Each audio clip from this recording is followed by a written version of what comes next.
el curso de Circuito de Movimientos de Mercadería de Libertia. Dentro de programas de estudios, este es el curso número 5, en el cual vamos a ver que está dividido en dos partes. La primera parte vamos a estudiar las generalidades del circuito y en la segunda vamos a estudiar todas y cada una de las operaciones de almacén para realizar movimientos de mercadería.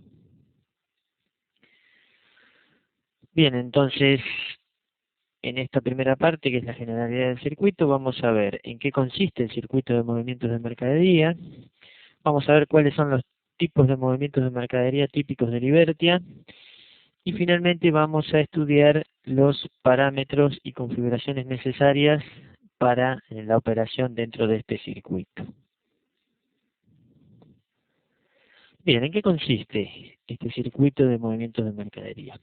Dentro de este circuito existe el concepto central, que es el de almacenes y ubicaciones. Bien, estuvimos viendo ya, o anticipándonos en el curso de conceptos iniciales, que en Libertia tenemos los almacenes, que son los que alojan la mercadería, es decir, es el que contiene el stock de artículos, y que cada almacén está dividido en diferentes ubicaciones internamente. Bien. Esto implica que dentro de este circuito, cada documento de movimiento de mercadería va a requerir al menos la configuración de un almacén, es decir, vamos a tener que indicar, por ejemplo, desde dónde sale la mercadería o hacia dónde va a parar la mercadería. Bien. Los principales documentos que vamos a ver dentro de este circuito son los de ramitos de cliente y de proveedores, y por lo tanto aquí veremos o vamos a completar lo que era el proceso de ventas que estuvimos viendo que se realizaba mediante los documentos de pedido de factura, al cual le estaba faltando justamente realizar los documentos de remitos. Bien. Luego, dentro del circuito tenemos una serie de transacciones internas de mercadería, las cuales vamos a estudiar todas y cada una de ellas, que permiten la manipulación del stock, o sea, la manipulación de el stock y el inventario de la compañía. Y finalmente vamos a ver una serie de consultas de stock, ya sea desde alguna de las ventanas de Libertia como de los informes. Bien, ¿cuáles son los tipos de movimientos que tenemos? En principio tenemos los ramitos de entrada y salida, en los cuales se incluyen los ramitos y devoluciones de cliente y de proveedor. Luego tenemos el documento de inventario físico, que es el que permite actualizar las cantidades de stock del sistema según las cantidades reales contadas manualmente. Luego tenemos los movimientos de inventarios que permiten mover mercadería internamente dentro de un almacén desde una ubicación a otra. Vamos a ver que existe un documento o una ventana que permite realizar cambios de artículos, que por ejemplo en caso de error en una venta a veces suele suceder que por ahí el operador se confunde en el código del artículo en una venta. Es posible realizar el cambio de artículos ingresando el artículo erróneo y dándole salida al artículo realmente vendido, realizar el cambio del artículo. Bien.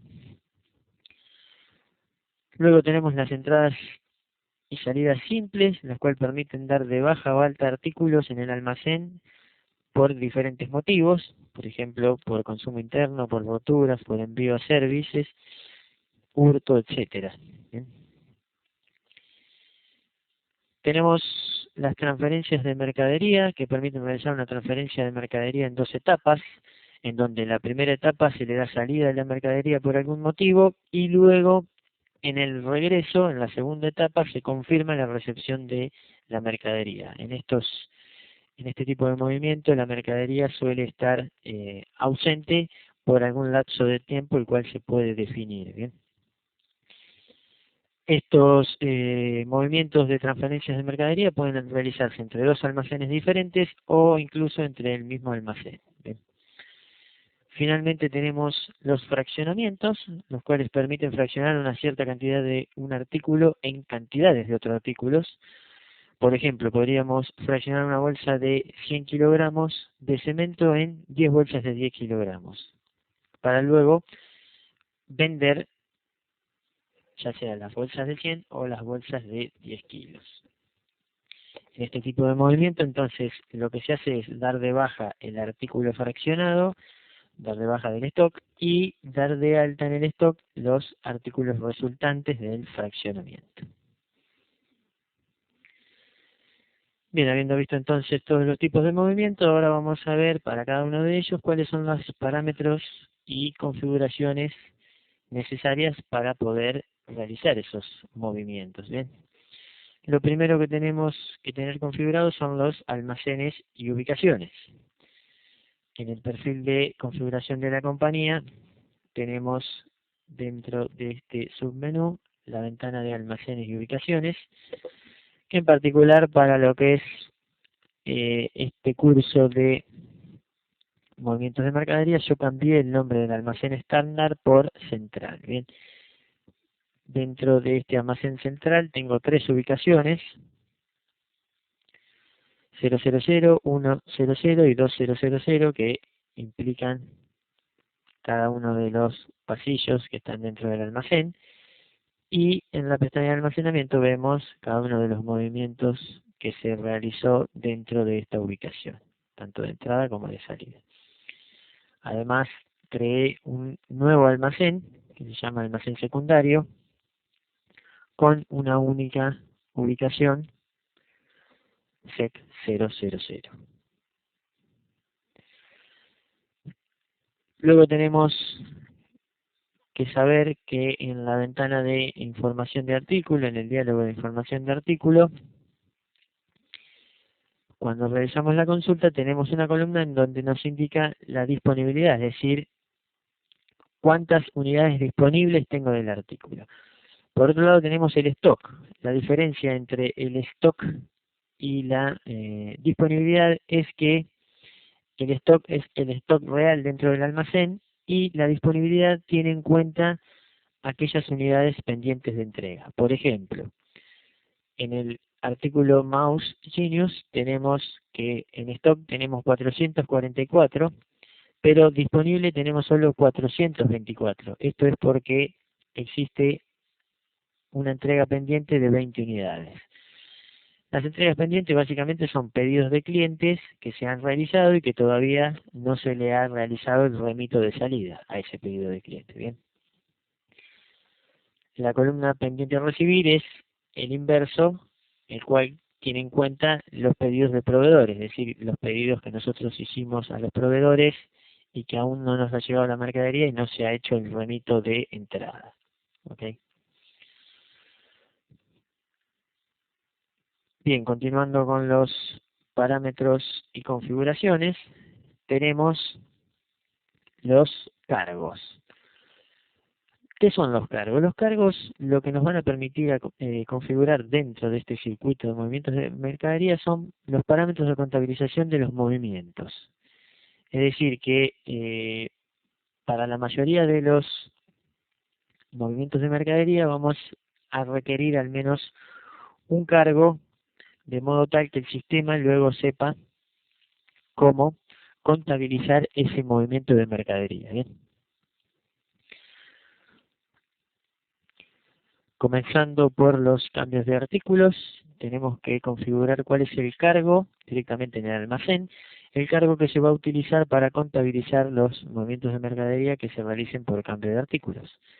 Yo me voy al perfil de administración, estoy en el perfil de administración, ventana almacenes y ubicaciones, que en este perfil es de solo lectura, por lo tanto para configurarlo esto vamos a tener que dirigirnos al perfil de configuración del sistema o de la compañía. Yo entré en este perfil para poder hacer zoom aquí en el cargo por cambio de artículo, hago zoom para dirigirme a la ventana de cargo, que es la ventana en donde vamos a poder crear cada uno de estos cargos. Bien.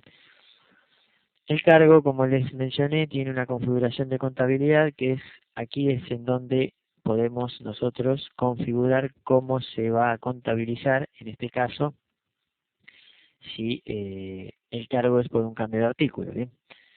En particular, el cargo de cambio de artículo, que yo lo llamé cambio de artículo, puede tener cualquier nombre en realidad, tiene que tener el tipo de cargo configuración del almacén. Bien.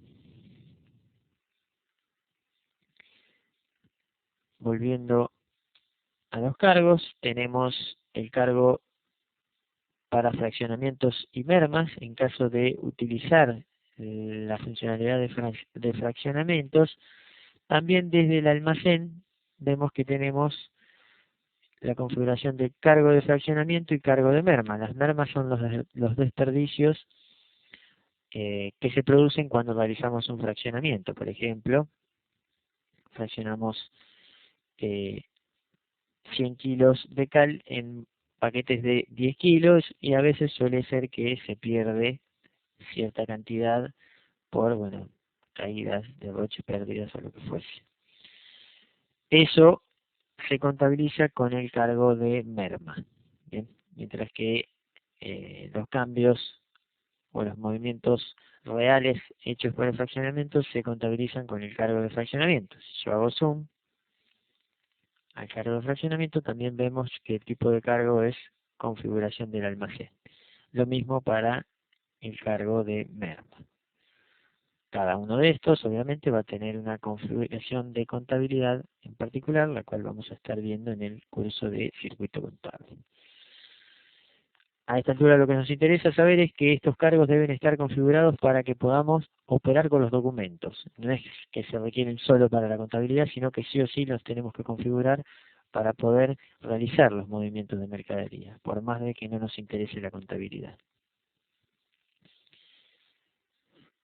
Bien, volviendo, tenemos que para las entradas y salidas simples, los cargos van a representar los motivos. Habíamos hablado de que una entrada o salida simple requiere un motivo por el cual entró o salió esa cantidad de ese artículo. Por lo tanto, dentro de la ventana de cargos, fíjense que está dentro del menú de contabilidad, en la ventana de cargos,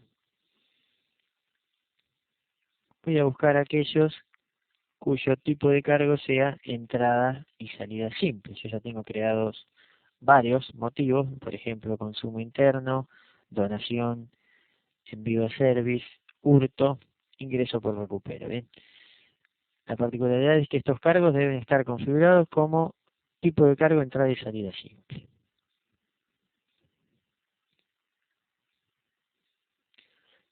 Finalmente, para transferencias de mercadería, también vamos a tener que indicar un motivo, el cual ese motivo va a ser un cargo que luego se va a utilizar para la contabilización. De la misma manera que lo vimos para entradas y salidas simples, si vamos a la ventana de cargos, vamos a ver que en realidad tenemos dos tipos de transferencias de mercadería. Una es transferencias entre almacenes,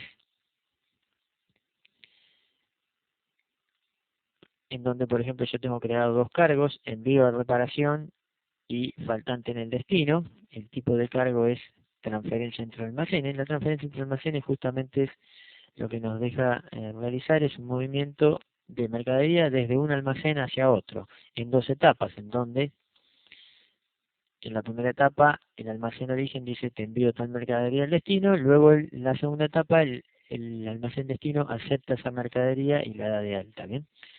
Para eso entonces tenemos que definir los motivos, que en este caso yo definí dos. Luego tenemos el otro tipo de transferencia de mercadería, que es un movimiento en dos etapas, en donde solo entra en juego un único almacén.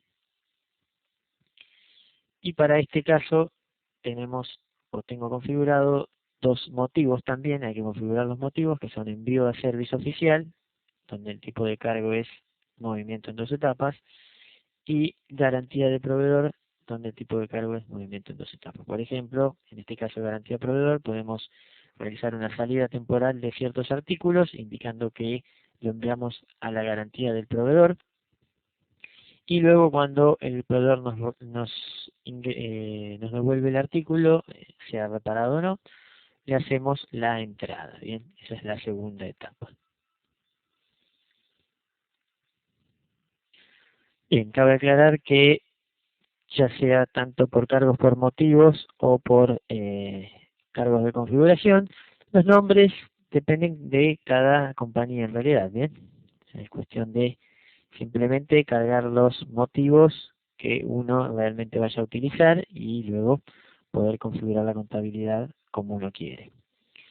Continuando con los parámetros y configuraciones, tenemos los valores por defecto. En este caso, para cambios de artículos, necesitamos configurar cuál es el porcentaje de variación de precio permitido. Bien, esto significa que cuando vayamos a hacer un cambio de artículo, el precio del artículo realmente vendido no puede ser mayor que un porcentaje del precio original del artículo que erróneamente se vendió. Esto se configura en el perfil de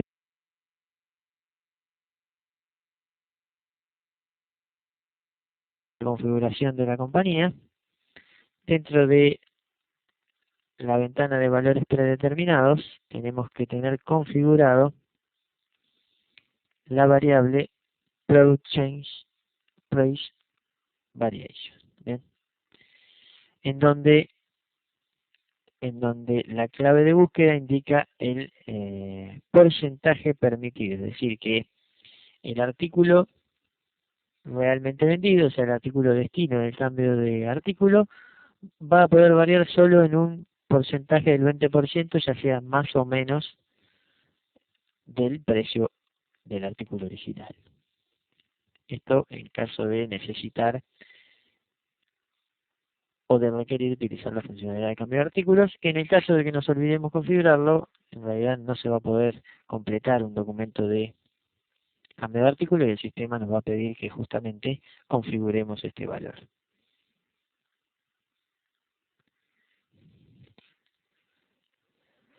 Finalmente, para fraccionamientos, vamos a tener una serie de configuraciones un poco más complejas. En principio tenemos que definir los artículos que se pueden fraccionar. Vamos a ver que también tenemos que definir conversiones entre unidades de medidas y finalmente la configuración de fraccionamiento del artículo. Para ello, yo me voy a dirigir al perfil de administración en la ventana de artículos.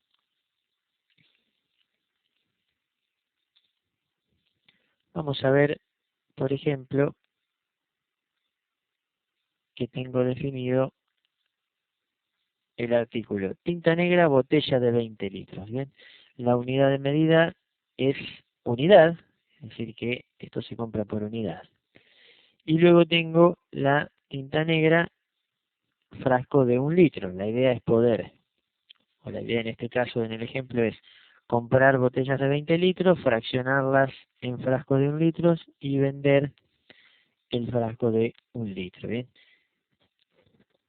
Lo importante es que las unidades de medidas están configuradas como unidad, porque en realidad lo que vamos a vender luego es la unidad, ya sea del frasco de 20 o del frasco de 1 litro. Pero, si hago zoom a la unidad de medida, se nos abre la ventana de unidad de medida, en la cual tenemos la pestaña de conversión, la que nos permite configurar desde qué unidad de medida, origen, hacia qué unidad de medida destino, es decir, una unidad equivale a tantos litros para este artículo.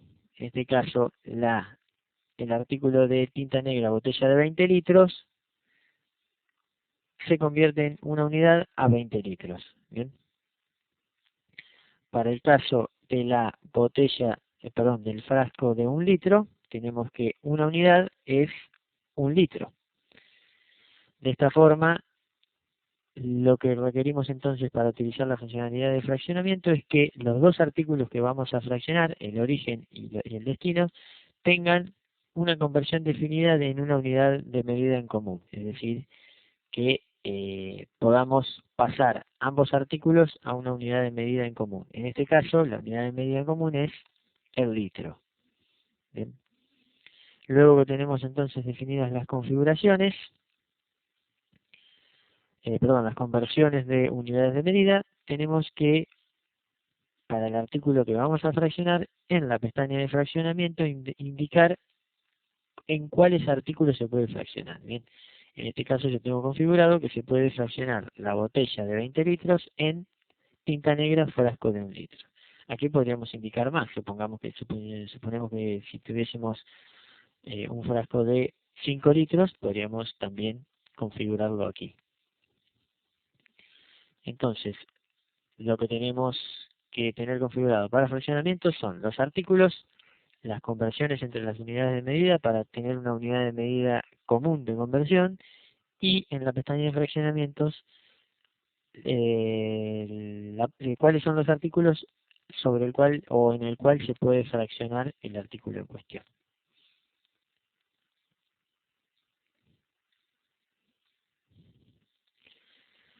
Bien, con eso entonces terminamos con la primera de las partes del curso del circuito de movimientos de mercadería, en las cuales estuvimos estudiando la generalidad de circuitos.